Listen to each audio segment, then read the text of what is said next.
Buenos días. Pueden sentarse.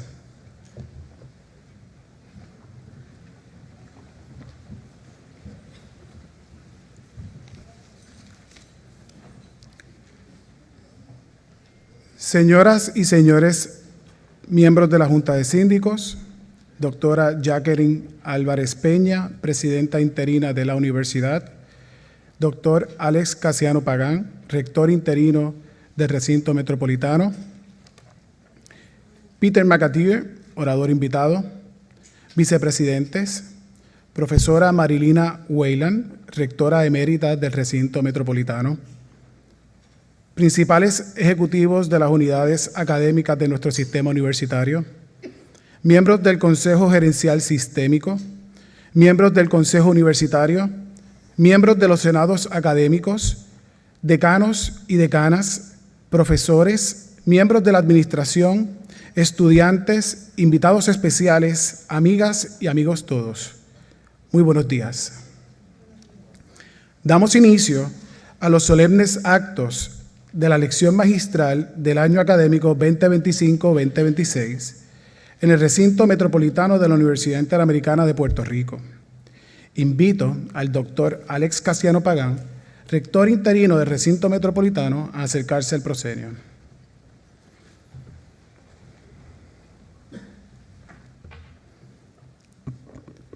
Señor rector interino del Recinto Metropolitano. Señor decano de Asuntos Académicos Interino del Recinto Metropolitano. Señor rector interino, la presidenta interina de la institución, la administración, la facultad, los estudiantes y nuestros invitados se encuentran reunidos para escuchar la lección magistral del año académico 2025-2026. Le solicitamos su autorización para iniciar los actos. Señor decano de Asuntos Académicos Interino, proceda usted con la ceremonia.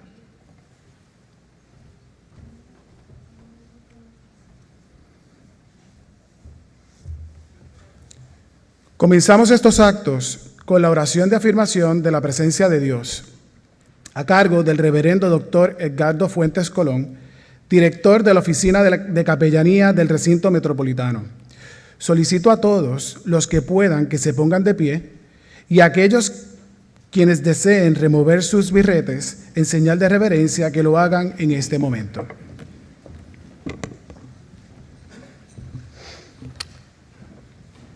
Muy buenos días para todos y para todas. Que la paz de nuestro Señor Jesucristo nos acompañe en esta ocasión.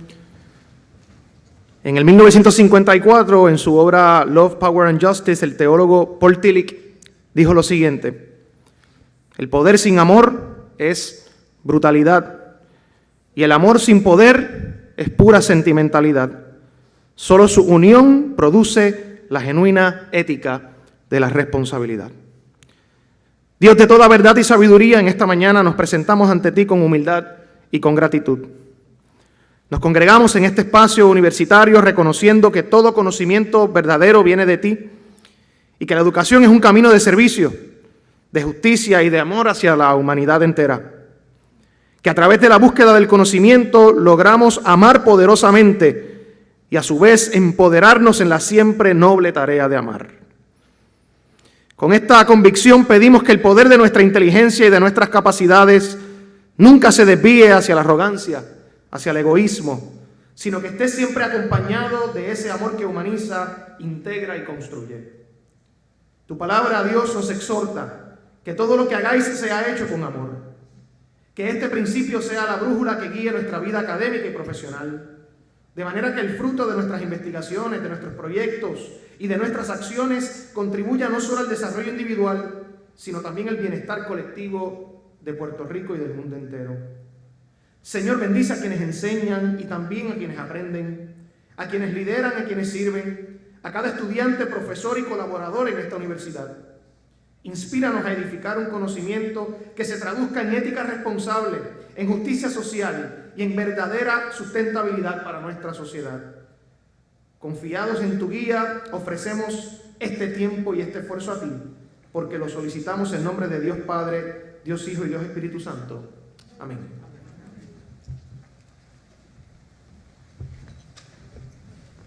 Pueden sentarse.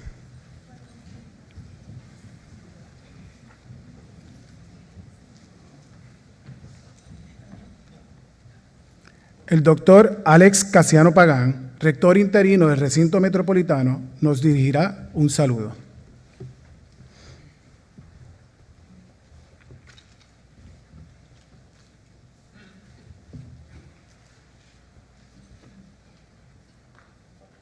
Muy buenos días tengan todos y todas. Me uno al saludo protocolar expresado por el maestro de ceremonias y decano interino de Asuntos Académicos del Recinto, el licenciado Luis Soto Mieses. Para mí es un verdadero honor saludarles y darles la más cordial bienvenida a la Lección Magistral 2025-2026 de nuestro recinto. Este evento, ya convertido en tradición, marca el inicio del año académico y nos convoca a renovar la inspiración, el compromiso y el propósito de nuestra vida universitaria. La sostenibilidad, más que un concepto, es una manera de entender nuestra relación con el mundo. Significa reconocer que los recursos que hoy disfrutamos no nos pertenecen en exclusividad, sino que los administramos en nombre de las generaciones futuras. Sostenibilidad implica equilibrio entre el desarrollo económico y la justicia social, entre la innovación y la preservación, entre las necesidades del presente y los derechos del futuro. Hoy nos convoca un sentido de urgencia. Vivimos tiempos que nos interpelan a todos: la crisis climática, el agotamiento de los recursos naturales y la inequidad social nos recuerdan que no podemos seguir posponiendo las decisiones que habrán de definir nuestro porvenir. El futuro sostenible que anhelamos no se dará por inercia, exige acción decidida, visión transformadora y voluntad colectiva. En este contexto, nuestra universidad no puede ser espectadora. En el Recinto Metropolitano hemos incluido la sostenibilidad ambiental, social y económica como uno de los pilares de nuestra gestión universitaria. Para nosotros no es un ideal abstracto, ni una consigna pasajera. Es ante todo una afirmación moral y un compromiso institucional. La educación que ofrecemos no puede restringirse al presente, debe proyectarse hacia el futuro con un sentido de responsabilidad hacia el bienestar común. La realidad que enfrentamos es clara y contundente. El planeta se calienta, los ecosistemas se debilitan y las comunidades, incluyendo las nuestras, viven ya las consecuencias del cambio climático. Sin embargo, quedarnos en el temor sería detenernos a la mitad del camino.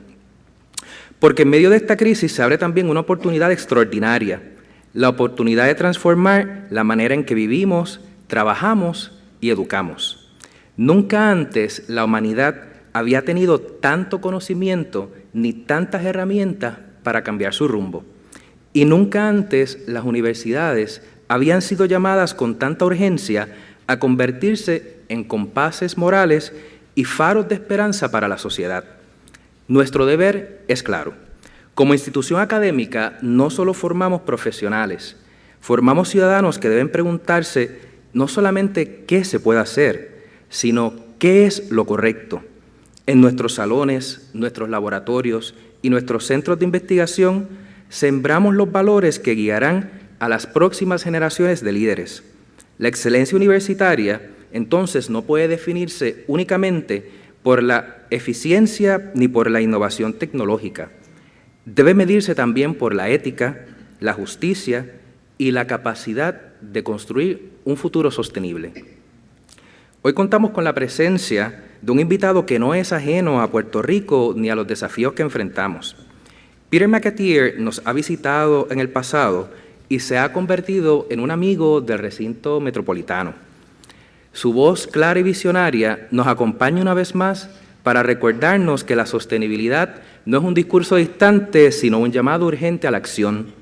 El señor McAteer se propone recordarnos que cada decisión, ya sea en la empresa, en el gobierno o en la academia, tiene que ser defendible no tan solo frente a accionistas o autoridades, sino también a nuestros hijos y a nuestros nietos.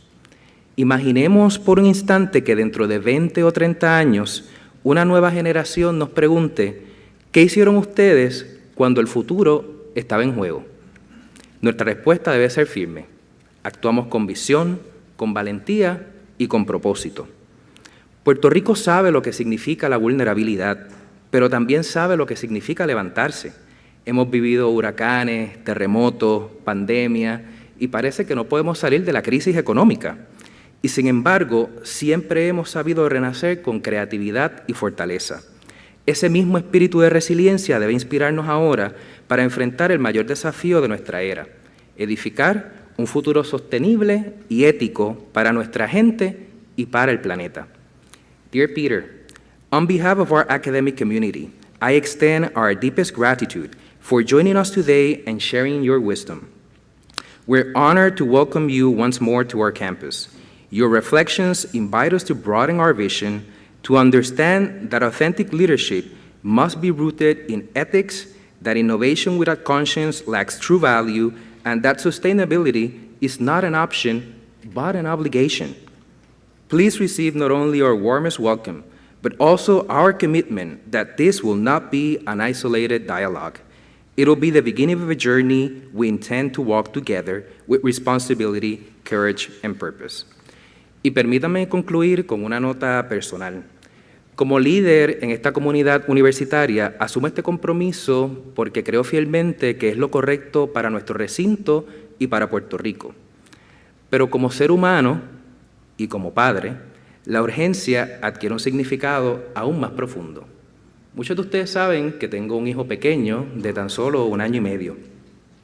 Y cuando lo miro a los ojos, no solo veo la inocencia de su presente, contemplo en esos mismos ojos la responsabilidad del futuro. Mi deseo es que herede un mundo donde el aire sea limpio, los océanos estén vivos y la humanidad haya aprendido por fin a vivir en armonía con la creación. Pero no puedo lograrlo solo. Hace falta la voluntad de más de uno. Necesitamos caminar juntos para construir un mundo mejor para él y para todos nuestros hijos.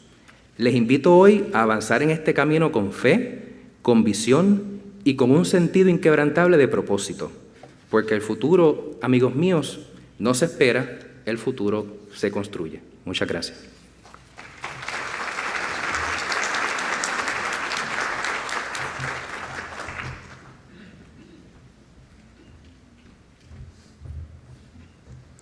Gracias por sus palabras, señor Rector interino. A continuación, la doctora Jacqueline Álvarez Peña, presidenta interina de la Universidad, nos ofrecerá un saludo.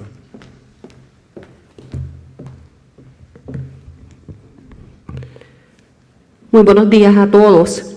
Me honra dirigirme a ustedes a nombre de nuestro señor presidente, el doctor Rafael Ramírez Rivera, y en el mío propio, en esta ocasión tan especial, en la que recibimos un distinguido invitado, el doctor Peter McAteer, director general de Sustain Learning.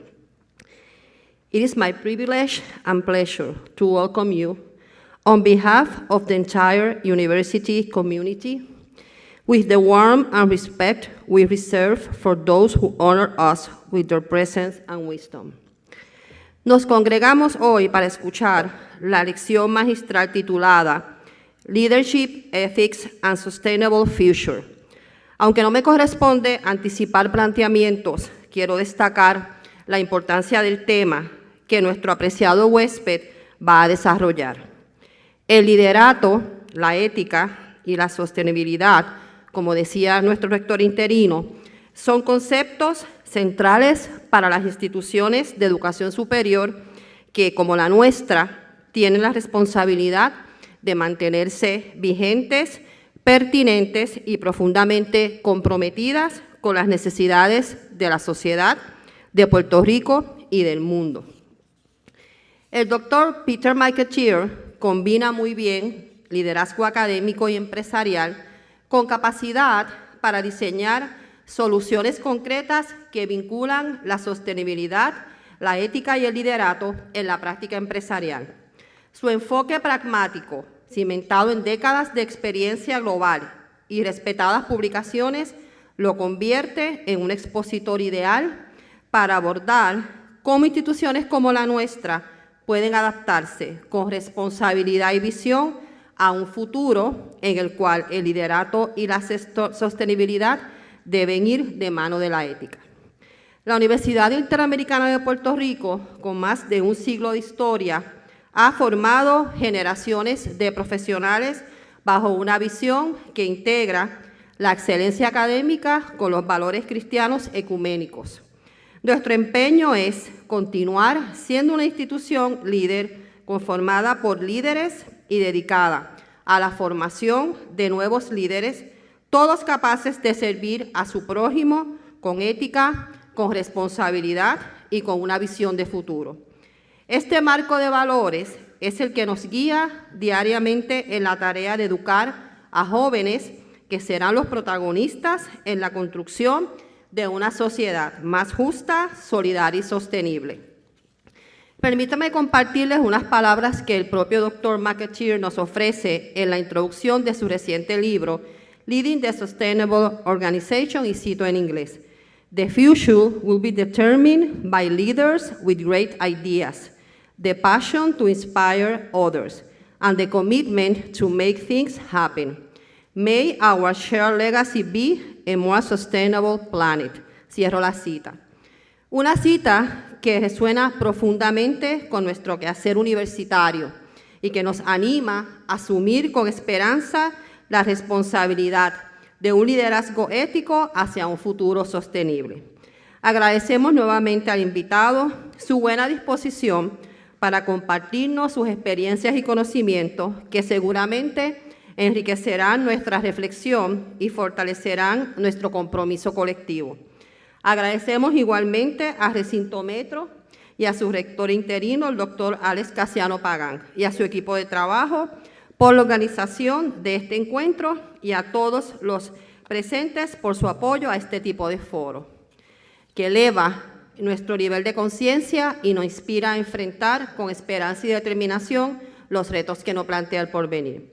Confiamos en que esta jornada será de provecho para todos, en el que saldremos fortalecidos en nuestra aspiración de aprender, de servir y de proyectarnos a un futuro sostenible y sustentado en el liderato en la ética. Muchas gracias y que Dios les bendiga. Welcome again.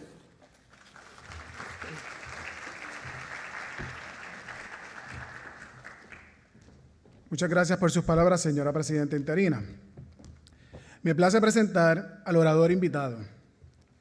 Peter McAteer es director general de Sustain Learning, una firma dedicada a ayudar a las organizaciones a ser más sostenibles.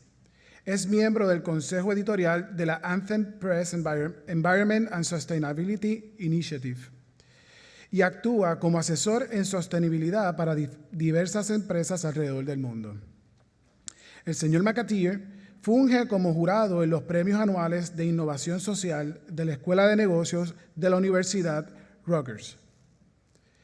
En su trayectoria profesional, el señor McAteer ha ocupado cargos destacados como miembro del Comité Ejecutivo de Harvard Business School Publishing, director general de la División de Aprendizaje Corporativo del mismo lugar, director ejecutivo de Corporate University Exchange, actualmente parte de Udemy, director de aprendizaje del Programa de las Naciones Unidas para el Desarrollo y jefe del Programa de Gestión del Conocimiento de la Oficina de Políticas de Desarrollo de las Naciones Unidas.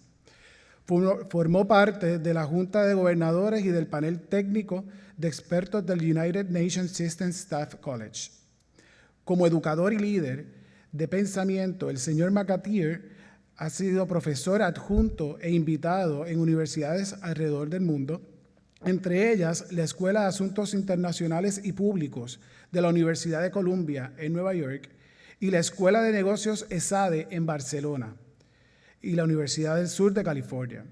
Ha publicado artículos y comentarios en Directors and Boards, ASTD Journal, Harvard Business Review, European Business Forum, and Reuters Business Insight. Es autor de varios libros, entre los que se destacan Leading the Sustainable Organization, The Quest for Ethical Brands and a Culture of Sustainable Innovation, Pathways to Action, How Keystone Organizations and Leaders Are the Key to Solving Climate Change, Sustainability is the new advantage, leadership, change, and the future of business, publicado por primera vez en el 2019 y actualizado en el 2021. A lo largo de su carrera, el señor McAteer ha vivido y trabajado en más de 50 países alrededor del mundo. We invite Mr. Peter McAteer to approach the stage to deliver the keynote lecture for the 2025-2026 academic year.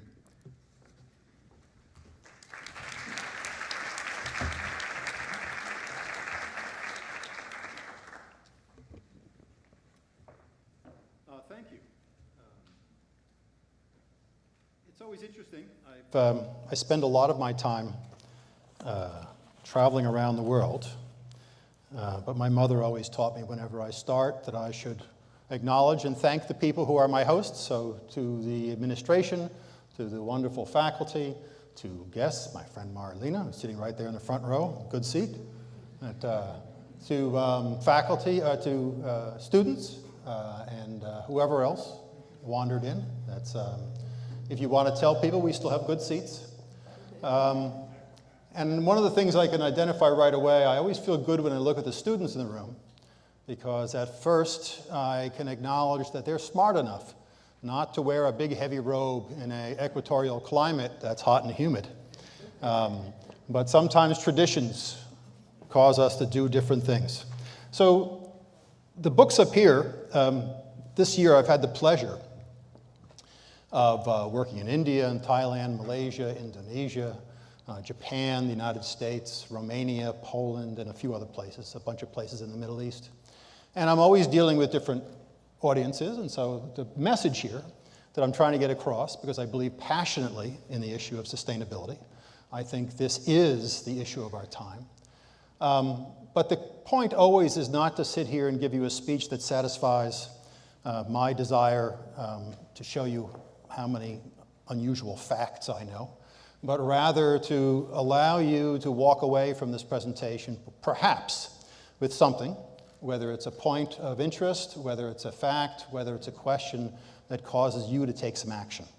So that's what I'd like to do today in doing that. Now, as I reflected on what I could talk about today in the time we have together, part of me said, well, you're an island. So, all right, islands. Sea levels have risen 8 inches since 1900. It's accelerated since 1990. But although there are some older faculty here, I'm pretty sure no one's been around since 1900. If there are, please raise your hand, and I will be happy to acknowledge you. And the problem with sustainability on that level is that it's not part of anyone's experience. So something is happening, but none of us notice. So therefore, we don't do anything. But I'm not going to talk about that today. I'm not going to talk about glaciers, although glaciers are fascinating. And if you want me to invite me back to talk about glaciers, I'm happy to do it. I could talk to you about the 138 million children around the world who are described as working in forced labor. 12 million of those children are in what we describe today as modern slavery. 58 million of those children are working in professions where they're exposed daily to hazardous materials. Right? But we allow this to continue as a society. Right? But I'm not going to talk to you about that today. Oops, thank you. Oh, thank you.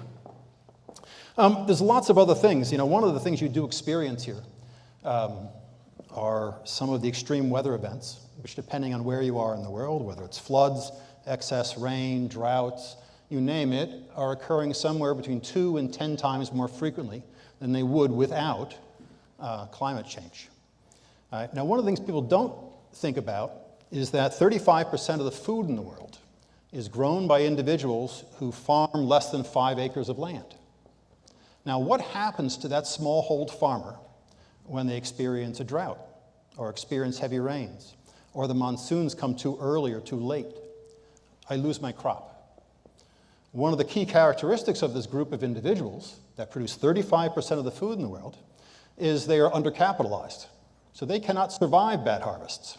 And what do people who are poor do when their livelihood is ruined? They emigrate. They move.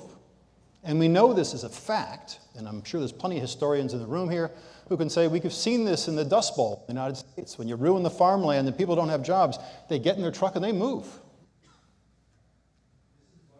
This is predictable, but I'm not going to talk to you about that today. Okay? What I'm going to do is ask you to contemplate a number. Now, as you can see, the number is 237, which is a nice number, I suppose. Starts with an even number, then you have an odd number, then you got a lucky 7. All right, so you can say, that's cool, nice number. Now, it could be, now you have nursing students here, so it could be the number of gloves that a nursing student throws out every week. It's not, but it could. All right? Now, I happened to use my artificial intelligence assistant last night. I use Claude, for those of you who are doing those sort of things. Claude Pro, which my son Matthew now buys for me. Actually, one of the great pleasures in life, my son is now an artificial engineer working out in California, is that when I visit my son, he picks up dinner, breakfast, and everything else. I've done well. All right? The kid is paying the tab. I love it. But he set me up with Claude Pro, and I asked them, well, how many gloves does a nursing student throw out in a week? Now, if you're working in ICU, you throw out somewhere between 350 or so gloves per week. Now, I'm going to give this nurse a couple weeks vacation a year. We don't want the nurse to work too long. I love nurses. I'm getting old. I appreciate the idea of a nurse. Over the course of a year, and let's say a nice long career, I believe you worked something like 46 years, Chancellor. So I multiply that. That means that person is going to throw out 600,000 pairs of nitrile-butyl gloves. I know they're going to be nitrile-butyl gloves because that's 98% of what the gloves are made of. Now, I'm not counting your gown. I'm not counting the booties. I'm not counting the hats. I'm not counting anything else. This one nurse is going to throw out 600,000 pairs of nitrile-butyl gloves. So it's not that number, but this is just an interesting aside while I let you figure out what 237 means. So keep thinking about it while I talk, because I'm going to test everyone. So if you think of that, now I asked that nurse, do you know what you're doing? Nitrile-butyl gloves, even though it says rubber, are not made from a rubber tree. They're made from fossil fuels. They're made from oil. All right? And it takes approximately 100 to 200 years for those gloves to naturally decompose in that big landfill that you drive by if you live down the coast here. All right? So every glove that nurse ever throws out during her entire life and the lives of her children and her grandchildren will still be there. Eventually, they decompose into microplastics, which are wonderful things, because everybody in the room now has microplastics in their kidneys, in their liver, in their lungs. Some of you, particularly the older ones, right, are going to have it in your arteries, and there's proof now that it is, we find microplastics are passing the blood-brain barrier. Now, why is this the case? Because in the decade I was born, we produced 2 million metric tons of plastics in the 1950s. Today, we produce around 449 million metric tons of plastics every year. And the forecast is we're going to produce about 30% more every year by 2050. We've already have massive problems with it, yet we can't seem to stop ourselves. And the recent United Nations Plastics Treaty ended without agreement. The largest delegation attending that meeting were from the fossil fuel industry. Not surprising, right? But surprising is we allow that to happen, that makes sense, that we see it and we say, all right, see it next year's meeting. So all of those things are interesting, but I'm not going to talk about that today. All right, so this is important. The number 237. So the idea here is for all those who are not that familiar with sustainability, I'm going to tell a quick story. And this hopefully captures the challenge. So our number 237 now is out in a little box over there, and I've created a series of timelines. All right, so on the left, back in 1800, we'll say that's the start of the Industrial Revolution. Whether it is or not is not, if you're a student, ignore that. All right, so if that's true, we have 1 billion people in the world. $1 trillion of gross domestic product. And atmospheric CO2 is about 280 parts per million, and had been that way for in the neighborhood of 800,000 years. All right? That's the start of the Industrial Revolution. Now, the next column, I'm moving forward 150 years, again, to this decade I'm born. I'm an old guy, born in the 1950s. All right? So in the 1950s, we increased to 2.5 billion people in the world. GDP expands to $11 trillion. And our atmospheric CO2 goes up by about 11%. It's only up 11% in 150 years, right, to 310 parts per million. Now, we know this because in the 1950s, a wonderful person, Charles Keeling, for whatever reason, decided to climb up on top of a mountain in Hawaii and set up a monitoring station, and they've been measuring atmospheric CO2 every hour of every day, every month, every year, with the exception of 2 volcanic eruptions, since 1958. So we have this data precise. It's up above the cloud level. Prevailing winds blow by. I get a great reading. So we know these numbers are accurate. Fast forward to today. Now, it's only half the period of time, right? 75 years. Now we have more than 8 billion people in the world.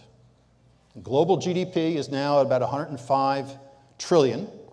That's a World Bank number. You see different numbers from different sources, but we'll use that for argument's sake. And our atmospheric CO2 is now 426 parts per million. That's up about 50-something% over the baseline average from the preceding 800,000 years. That's where we are today. Okay? And going forward, so for all those students in the room who still plan on being alive in 2050, and I hope every one of you is, to be honest, I hope I am, 2050, I'll be an old guy, but I still hope to be alive. We're going to add another 1.5 billion people. So think about all those plastics we're creating. Every one of those people use things. Goldman Sachs says 237 is what our global GDP will be in 2050. We're going to double, effectively, production and consumption of all the stuff, cars, tables, desks, nice robes, bottled water, plastics, etc. Right? In a world which cannot cope with the waste we produce today, which overfishes the oceans, which depletes our resources on land, and which is introducing climate change because we're expected then to be up almost 87% in terms of atmospheric CO2. So that's the problem. You can describe it any way you want. Sometimes we make things too complicated. 17 goals, 5 of this, 7 of that, 27 of this. It makes it a little bit complicated to understand, but the bottom line is there are a lot of people out there who consume an awful lot of stuff. And what we're doing to the atmosphere is science. Now, this doesn't matter what a politician may say. This is science. We know this is it's called a fact, not an alternative fact. It's called a fact. Now, along the way, I don't want to blame business for all kinds of bad things. This chart is different because this chart is showing the percentage of people, the bottom line, are those living in extreme poverty. Extreme poverty is defined by the United Nations as those earning less than $2.25 a day. So imagine trying to live on $70 a month, right? Down below, back at the start of the Industrial Revolution, unfortunately my chart only starts in 1820, but going back there, you had 1 billion people in the world. About 80% of the people on planet Earth lived in extreme poverty. As you go forward, you can see since 1950, which I put in as a benchmark, we've seen a tremendous increase in people who do not live in poverty. And that line over there, right around 2000, that's when I joined the UN. And as you can see, after I joined the UN, poverty went straight down. Clearly, I had a fantastic impact, which I feel good about. All right? So, but today, the percentage of people living in extreme poverty is quite low, and despite hundreds of millions or billions of dollars in development aid, and I love my former colleagues at the United Nations, they're doing well, but they had nothing to do with it. That big drop is due to 2 countries, China and India, and the fact that they grew their economies at 6% per year, or more than 6% per year. Right? More people moved out of poverty, moved into the middle class than ever before in human history. In fact, more people moved out of poverty than existed in poverty back at the start of the Industrial Revolution. It's one of the great stories of the last 25 years. But with that, we've got a basic problem, and I'll try to capture it this way. So the idea is we're going to try to maintain life on land and underwater and reduce the impact of climate change to less than 2 degrees, 4.5 degrees Fahrenheit. The original goal of 1.5 degrees that's a pipe dream. Never going to happen. We've already exceeded it, and the only reason people say we haven't exceeded it is because the definition required a 10-year average. Right? So we don't have the 10-year average yet, but we're already exceeding it on an individual basis. And we need to do that while adding 1.5 billion people, adding $100 trillion in annual GDP, increasing energy by over 50%, dealing with ever larger streams of waste and plastic pollution, and setting up the future for even more growth, because growth is not going to stop in 2050. The population growth is not going to stop in 2050. Now, that's something worth thinking about. So the number 237 represents our challenge. How do we as a society continue to grow, double the size of our production and consumption, without destroying the planet along the way? The reaction to that we're already seeing. We're already seeing a lot of it. Nationalism, a lot of other things, political unrest, right? If you live in Egypt, you're really worried that the Nile is dropping to a trickle. Why? Because the countries at the headwaters are building dams. They think the water is theirs. If you're in Egypt, you say, no, the water's ours. I live in Thailand. Anyone who lives along the rivers in Thailand realize you're getting less water. Why? Because the Chinese have dammed it up. Right? The largest rice-growing area on planet Earth is the delta that ends up in Vietnam and southern Cambodia. It's not going to have as much water. These are going to be big issues in the coming years, and whether they affect you directly individually, they will affect you. Now, as I've already done here, I'm going to keep switching gears. So now that I've depressed everybody about how bad the things are going to be, and since I'm already 70, I'll probably escape most of the worst of all this stuff. But I thought, again, since we have some students in the room, that I would reflect on the fact that my career choices, I had absolutely no clue that I would be doing today, back when someone gave me advice on what I should be doing. But one of the things that did happen to me, I ran into someone. This gentleman's name is Herman Daly. He passed away in 2022, but if you don't know Herman, Herman's a wonderful guy. Herman created these 3 daily rules back in the 1980s. And this started me on the road towards thinking about environmental science. Now, I didn't do it because I just had this fascination with environmental science. I was actually trying to date this girl. And I asked her out, and she said, well, I'm going to this conference on Saturday. Would you like to join me? And as any young guy would do, yeah, sure, that sounds like a great idea. Let's go to an environmental conference. And while I'm there, I hear Herman. Now, Herman passes along a powerful lesson to me, because Herman offers these 3 things. He said, this is what sustainability should do. The United Nations has 17 goals, 169 submeasures, 322 indicators. Herman says, listen, if you're going to consume a renewable resource like fish or trees, don't consume it faster than it can regenerate. All right, it makes a certain amount of sense. He says if you're going to consume a non-renewable resource, like copper or gold or some other thing that you mine, he says, well, be conscious of the fact that it's finite and start thinking of alternatives to this, because it's going to run out or get more expensive. All right, I can remember that one. And the third one, when he says when it comes to pollution, well, don't produce any more than natural systems can absorb it, recycle it, or neutralize it. Just do those 3 things. And the beauty of those is I can remember 3. I had a problem at the United Nations when we created 8 Millennium Development Goals. I'm like, oh, 5, okay, 3, I got to remember these 8 things. And then they came up with 17. I'm like, oh, I guess I'm counting on my toes now to get to this number. It's too many, and most people can't remember them. If you can't remember them, you can't take action on them. You haven't internalized these things. So I owe a debt to Herman. One of the big things that happened in my life is I went to the United Nations, and they asked me to be in charge of leadership, and I'm supposed to give Kofi Annan this list of candidates for who's going to be a leader in a given country. And I start worrying somewhat academically about how do we deploy teams and what do they need to know. Then they put me in charge of knowledge management. I said, oh, that's great. And I spent a lot of my time raising money for knowledge management.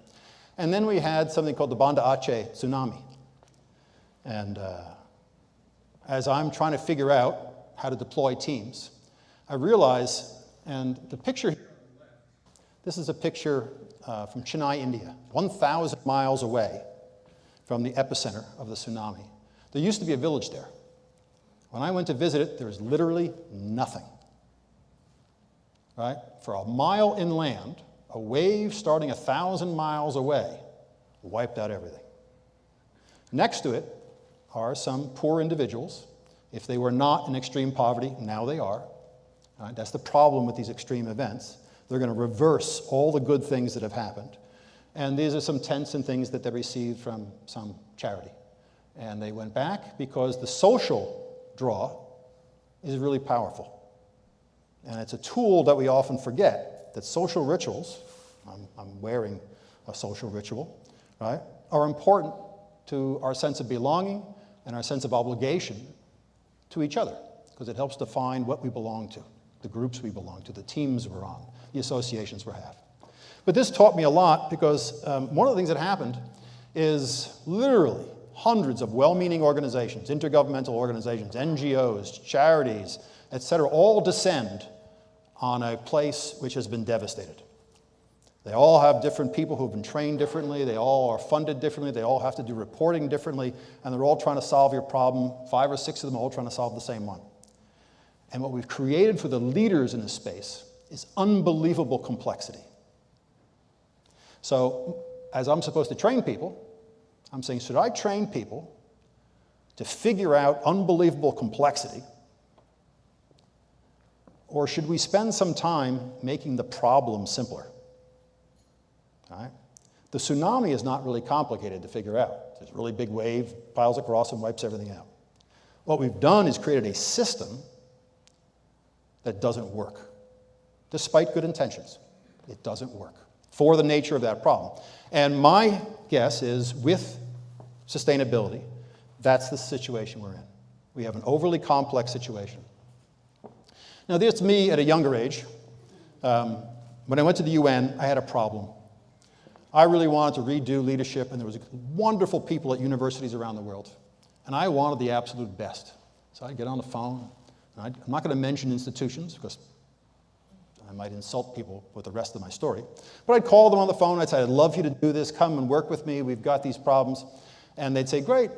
I charge $20,000 a day, and I'm happy to do it. Okay. I got a problem. The UN will only allow me to pay you $2,000. And I said, all right, okay. So I hung up the phone. I went back and thought about it. I said, what do I have? What do I have that I can use here? And what I said is, you know what I got? I got problems galore. And I have access to every place on planet Earth. So I called the person back, and I said, maybe you won't, but hear me out. I said, I'm going to run a program in the seat of learning in the Fertile Crescent. I'm going to let you kick off this meeting in an 11th century library. And that evening, we're going to go to the Ummah Mosque, the 3rd largest mosque on planet Earth. And in the middle of that mosque are the bones of St. John the Baptist. I don't know if they're real bones, but that's what it says. They're the bones of St. John the Baptist. And then we're going to go out to these ruins. And I'm going to let you, big name teacher, in that amphitheater over there, where Aristotle taught, where Socrates taught, you are going to teach a next generation of leaders who you would never, ever, ever meet at your university. Every one of them said yes after that. Now, I stretched the truth with Aristotle and Socrates. I have no idea whether Aristotle or Socrates ever been there. These are actually Assyrian ruins. But what is also useful to point out here is that in the time since I left the United Nations, all of this has been destroyed. This became a battleground between ISIS and the Assyrian government, and all of these ruins, where we invested enormous amounts of money in, from UNESCO, are all destroyed now. None of this is there. And it points out one of the challenges as we move forward to try to create a sustainable environment is, as people get under stress, as people lose their social connections, we see rises in nationalism, we see a rise in fear. And this is a good example of that. This has got nothing to do with climate change. This has to do with people's reaction to a situation and their disregard for the social binds and the community and the culture that they enjoyed. Now, I'm not the only one saying this. Thankfully, we have some people like Jamie Dimon, head of the largest bank, who says that companies have a moral obligation to do more for society. This is what I believe all along. You have to create an ethical framework within your decision-making. It has to be more than just about finance. Tim Cook of Apple, that businesses have a profound opportunity to help build a more sustainable future, one born of our common concern for the planet we share. To be honest, I probably believe Tim Cook more than I believe Jamie Dimon, but what the heck? I'll start with good rhetoric. And I could put up dozens of these. Right? Now, even though within the current administration, people who say these things are retreating to the sidelines a bit, I still take the good news is they actually know the truth. They know what we should be doing. They may be waiting it out for a few years, but they know what we should be doing. So when I work with people, and I work with universities sometimes, but I do an awful lot of work now, because I have a focus on two audiences. All right, if I'm going to solve this problem, and I take it on myself, it's my job to solve, just like I solved poverty, I'm now going to solve sustainability and climate change. I say there's an audience of people who could do something now, which means they're in a position of leadership in a corporation today. And my whole second book was about who are these people. All right? When you really look around, you discover that most of the food in the world is produced by about 10 companies. Most of the oil in the world is produced by about 10 companies. Most of the plastics in the world are produced by about 10 companies. You add them all up, there's about 120 companies. If I could get them in the room and get them to solve it, the problem would be over. The other 8.2 billion, to be honest, can take a holiday. Right? If we get the right people to change, we can make enormous progress. But for the most part, these sort of ideas need to be brought forward in some way that's actionable. So what I do is I start with people, and I get down to who are you, and what kind of decisions do you get to make? All right, so if you're an executive, a CEO in a firm, on the left in that circle, you're worried about opportunities in markets and organizational design, capital allocation, what are you going to spend your money on? So if you're BASF, and you've got $70 billion in existing revenue, and even if you want to be sustainable, I got bad news for you, you're a plastics company.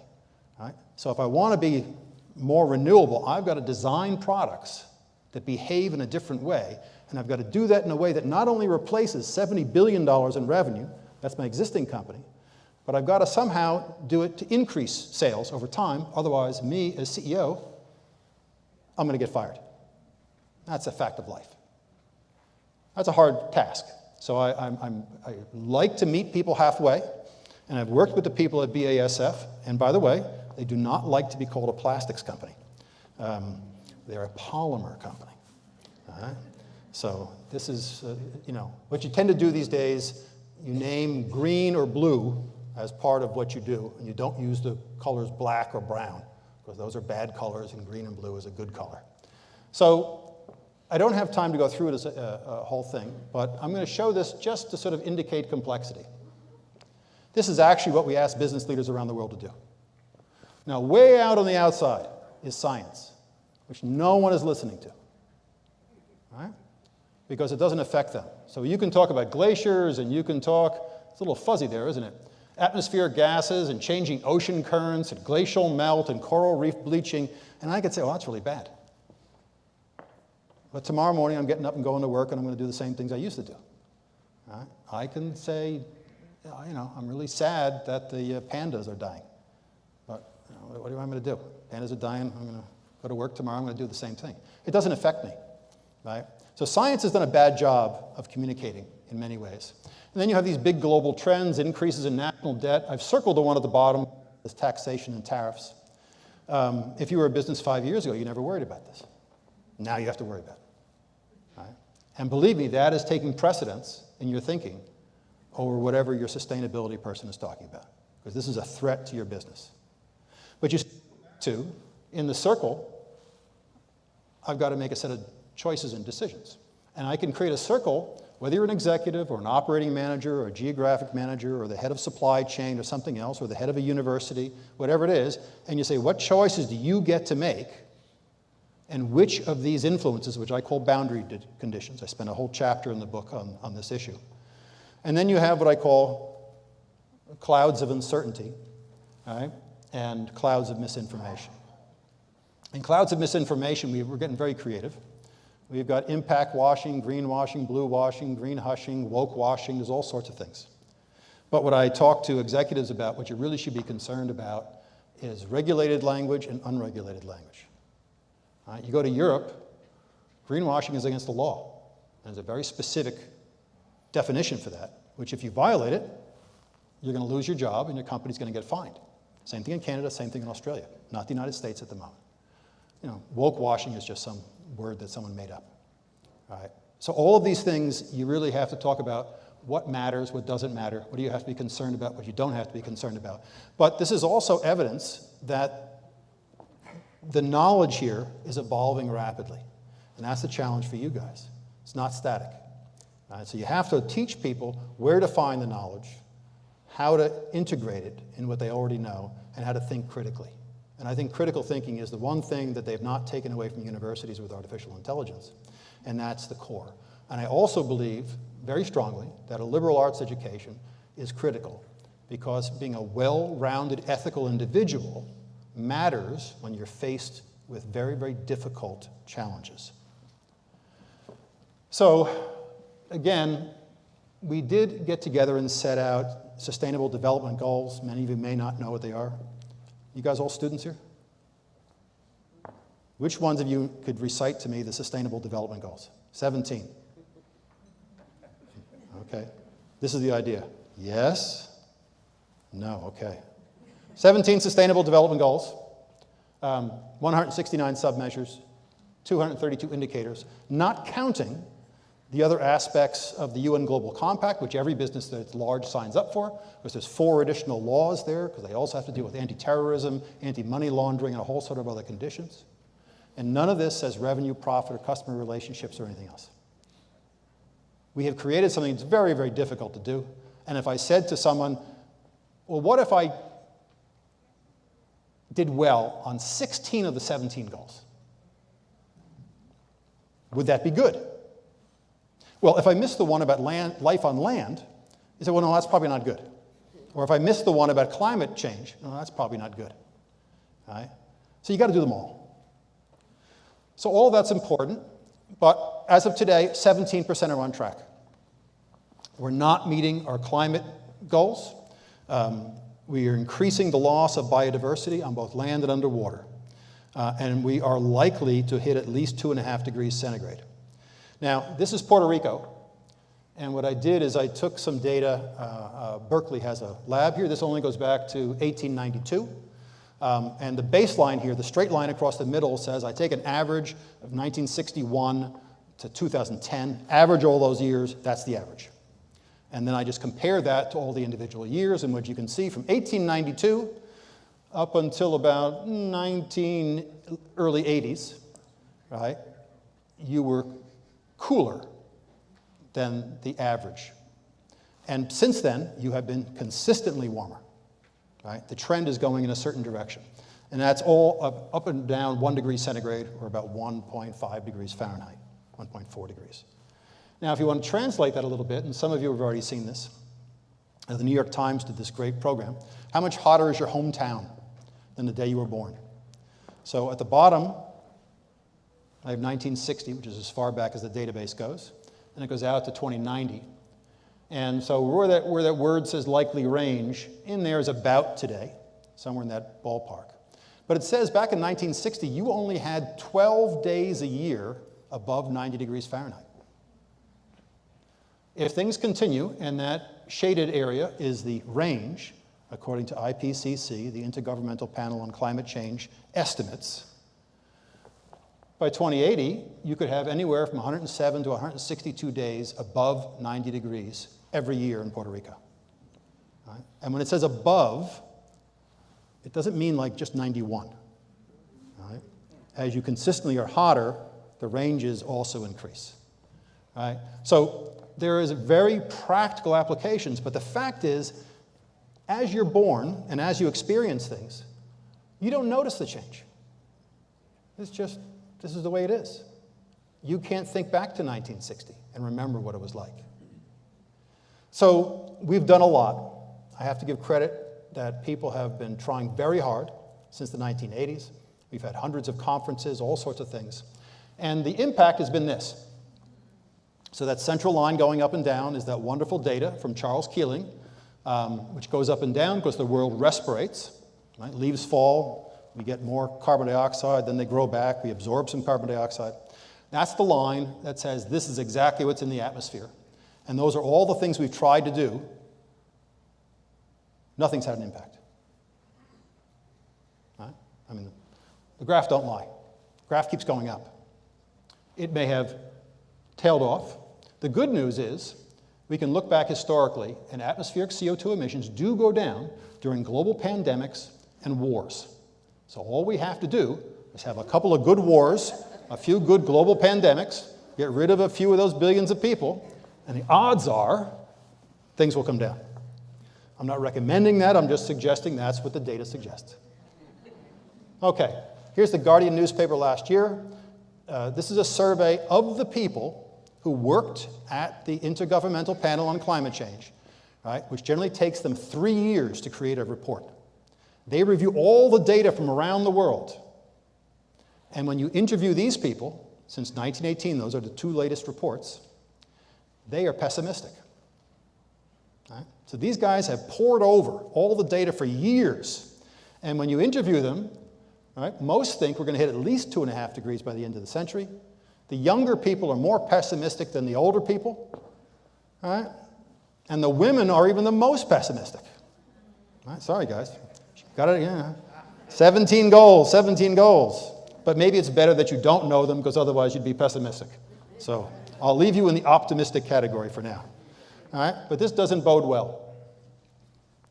Now, again, I love my friends at the United Nations, but this is part of the problem.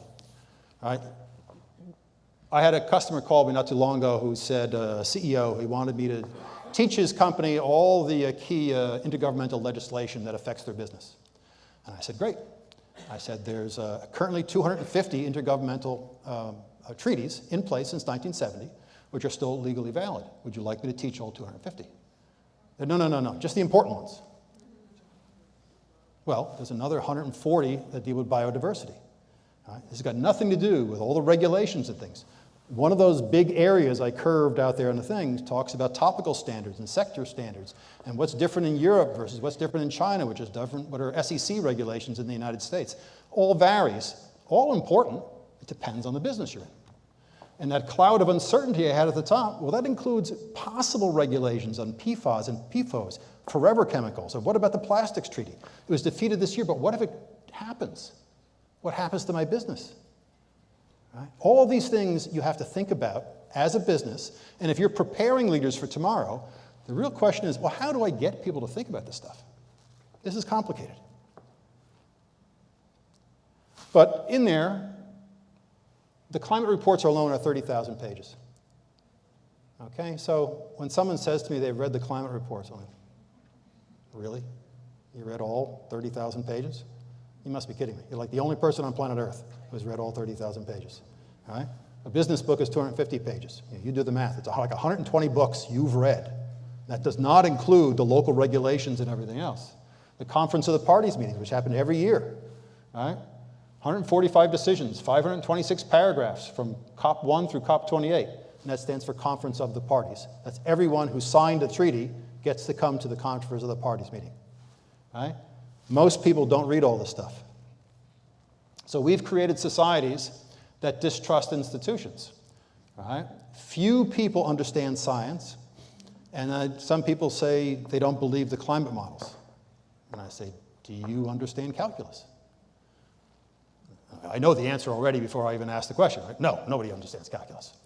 All right? So other than a few people who take it and do well, but that's a climate model. Climate model is all differential equations. That's all it is. It's not like a narrative. It's a bunch of equations that are run through a computer.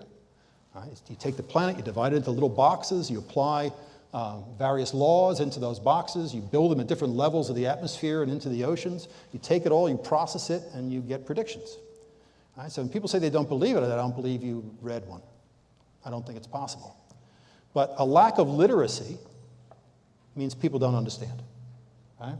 So Scott Galway, who's a fairly well-known podcaster these days, says the most incendiary misinformation gets unnatural organic growth on social media. Frank Lutz is famous for saying a compelling story, even if factually inaccurate, can be more emotionally compelling than a dry recitation of the truth. That may be true, but I think that's a rather sad sort of commentary. But nevertheless, that is the land we live in. All right? And nothing illustrates this better than a recent podcast with a mixed martial artist and an actor who take this image that was published in the Washington Post that shows 485 million years of climate action, and they say, look, the line goes up and down. That proves we're not having an impact. All right? Now, I could sit here and say, that's the stupidest thing I've ever heard. That means nothing. That little circle is human activity. Right? When you stretch out the line like that, you're forgetting the fact that asteroids hit and killed all life on Earth, and sometimes we had a snowball Earth, and sometimes Earth was a hell of a lot hotter. It wasn't necessarily amenable to human life. But for some reason, they do it, and of course, they're reaching 14.5 million followers on Spotify, 16 million on YouTube, and almost 19 million on Instagram. And although I like to think of myself as a well-received author, I will admit I do not reach 18 or 19 million people in what I do. And my friends at the UN made this huge conclusion. I've cut off the tagline on the top. UN produces more than 1,000 reports a year. They commissioned a new report which told them that no one reads the reports. Okay. Which means that no one read the report that says no one reads the reports either. So you say, okay, you're a little late to the party in realizing, and again, it doesn't matter whether you have the facts. So I try to offer an alternative. What if every CEO had to explain their quarterly decision, not just to shareholders, but to their children and grandchildren and great-grandchildren? Now, you might say, come on, people, that's silly. Right? And just remember that line of thought before about our little nurse who's throwing away gloves that will affect the environment of her children, grandchildren, great-grandchildren. That's reality. But this is an idea that comes from Native American tribes. I cover this in my first book. Wisdom of long-lived societies.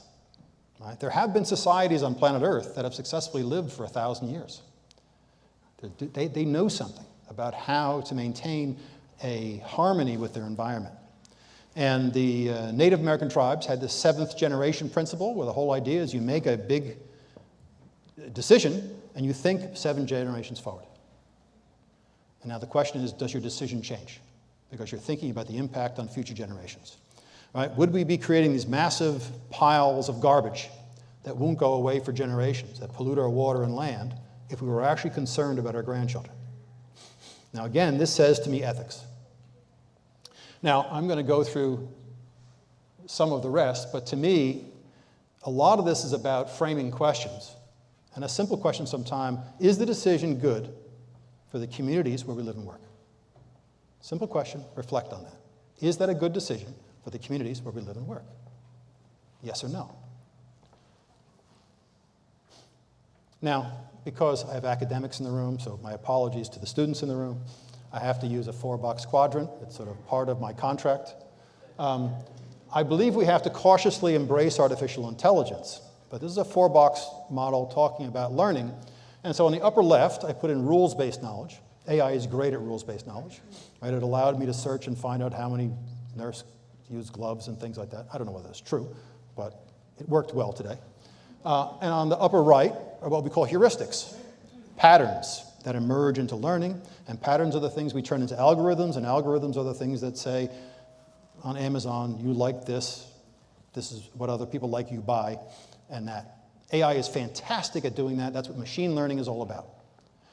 The lower level of learning are social learning, right? It's rituals. Learn a lot from rituals. That's how you build your networks, how you do all sorts of other things. So social rituals are terribly important, and AI does not do that for you. And on the lower right are mental models. And we risk giving up our decision-making if we abdicate good decisions to artificial intelligence, which at some level regresses to the mean, because that's what happens when you gather all information from all people. Good and bad, you regress to the mean. Again, the math works that way. All right? So there's all these sort of things we sort of know. So to me, I say, I give up the top readily. I keep the others. So again, I think you can get increased productivity from artificial intelligence on the top, and that is key to helping with climate change and taking complex problems and making them more simple. It's a key part of the solution. On the bottom side, we must keep the social and ethical frameworks that allow us to make intelligent decisions that are good for the communities where we live and work, not just good for economic development. So, again, I try to make it simple. The whole idea is here to sort of narrow down this presentation, which generally takes about 2 days to finish, but I'm sort of running through it here. So I say, don't worry about these 17 things, and don't worry about the 232 indicators, right? It's like, don't worry about the people behind them, the curtain over there doing whatever they're doing, right? Make it simple. The graphics on the right. Find competitive advantage in what you're doing. You're a university. You got to make money, right? You got to figure out how to serve an audience. You have an experience you're trying to create for students. You have to first figure out how to do that in a more sustainable way. Right? If you're a business, right, you're the CEO, I mentioned BASF, you've got to figure out how to chart a course from where you are towards a more sustainable future where you're less of a problem. And the good things that you try to achieve with plastics, which are good for hygiene and all sorts of other things, you got to do it without the bad things. Because then I'm asking you to create recurring long-term multi-capital value. Economic value for sure, but also social capital, relationship capital, community capital, natural capital. Right? There's other ways to think of things than just money. Right? And unless I ask you to think about it, you won't do it. But if I make you think about it and answer the question, you will at least come up with an answer. It may not be a good answer, but that's okay. We all got to learn. We start small, we make mistakes, and that's what good leadership and coaching is all about. We move in the right direction. We want to avoid social and environmental negatives. It's a simple concept. When you design this product, don't screw up the environment as part of the activity. And if possible, because we've done a lot of damage to planet Earth, let's see if we can repair things. But with this, I advocate for people that they try to think deeply about issues. We move too fast. Think deeply about what you're doing. Work with a team, get different perspectives, because everybody has a bias. Bias is a heuristic. If you have a bias for which restaurant to go to, what music you listen to, bias is not always a bad word. It's just a way we simplify our decision-making. 4 or 5 people with different perspectives in an area where knowledge is less mature can use their perspectives to reach a better conclusion, particularly on areas where no one is really familiar with it. I spend a lot of time with companies, supply chain groups, engineering groups, giving them a few sets of questions. My friend Peter over here, I was just already talking to him about what we're going to do here at the university. Force everybody to answer some questions when they design a new product or buy something. Simple things. Does the product have a clear value add that fits in with our view of a sustainable future? Is there a more sustainable alternative? Is the product we're designing cause any unnecessary environmental harm? Is the product repairable so I don't have to throw it out? And have I considered end-of-life issues with the product? I build a washer. I build something on the surface of it that's impregnable. It never will blemish. It will never get damaged. But when I throw it out, it will also never biodegrade. But what if I said to you, that's a great product, but when I'm done with it, I have to be able to give it back to you. And you have to handle all end-of-life issues. All of a sudden, you're going to design it differently. Now, that doesn't change competition as long as everybody's playing on the same level playing field. It avoids me throwing out a washing machine that cannot be torn apart and degraded. So all of this is part of, don't worry, start with the complexity, start with 5 or 6 simple questions. Tailor them for what you're doing, whether you're human resources, finance, whatever it may be.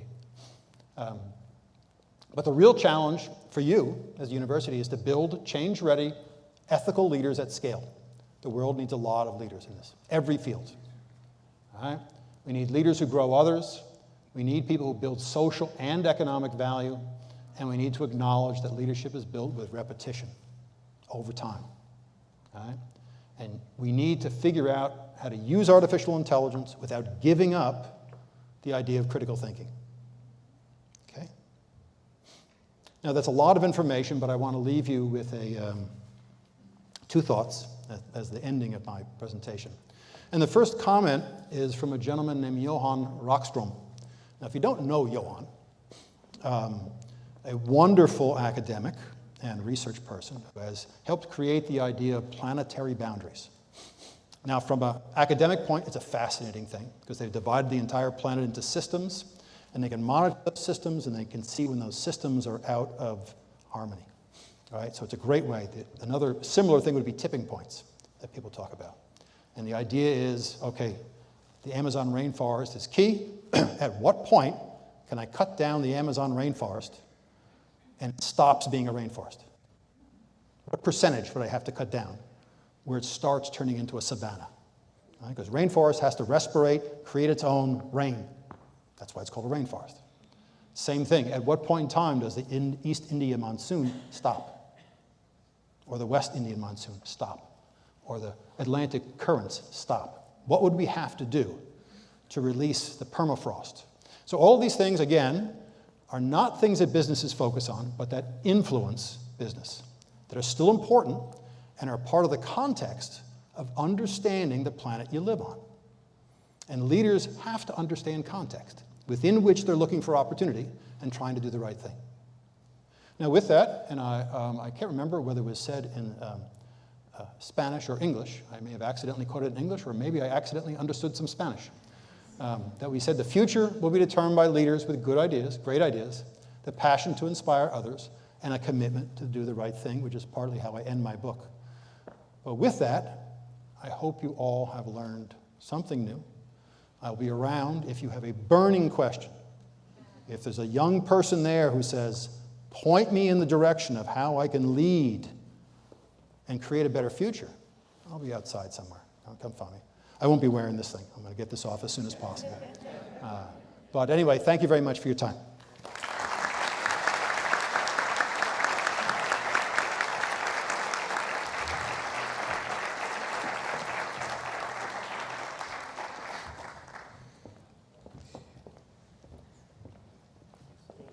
Thank you. No problem. Mr. Peter McAteer, the Board of Trustees, the Interim President of the Interamericana University of Puerto Rico, the Interim Chancellor, and the University community, thank you for your message and for your participation in this event.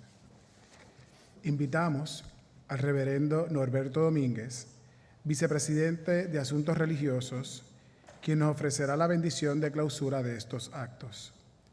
Solicito a todos los que puedan que se pongan de pie y a quienes deseen remover sus birretes en señal de reverencia, que lo hagan en este momento. Una vez finalice la bendición y tan pronto se escuchen los acordes de la marcha, se iniciará el desfile académico, encabezado por la comitiva presidencial. Favor de permanecer de pie hasta que concluya el desfile. Agradecemos a todos su presencia en estos actos y que pasen buen día. Todo lo que respire, alabe al Señor.